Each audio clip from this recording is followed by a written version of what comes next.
কুত্তারে এই সেরেছে তুমি ভেবেই দেখিনি রে। আচ্ছা ঠিক আছে। আচ্ছা মাজিদি তুমি গতকাল অ্যাবসেন্ট ছিলে কেন? স্যার মনে পড়ছে না তো। তা একটু মনে করার চেষ্টা করো।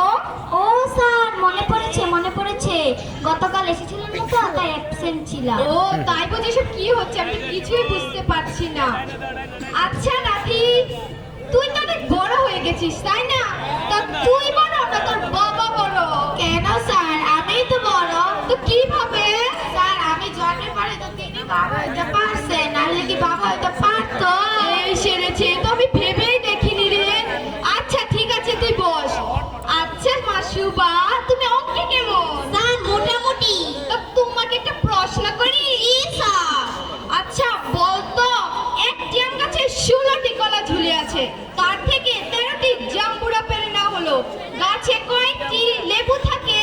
ও স্যার এটা তো খুবই সোজা।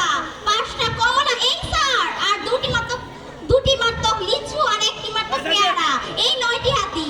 তা তুই জানলি কিভাবে উত্তরটা? আরে স্যার আজকে সকালে আমি ছাগলের ডিম দিয়ে ভাত খেয়েছি। ঠিক আছে না ছাগলের ডিম দিয়ে খাওয়া যায়? জি স্যার। তোরা কি কর? জি স্যার। জি স্যার। এসব কি হচ্ছে আমি তো কিছুই বুঝতে পারছি না। আচ্ছা শিমুল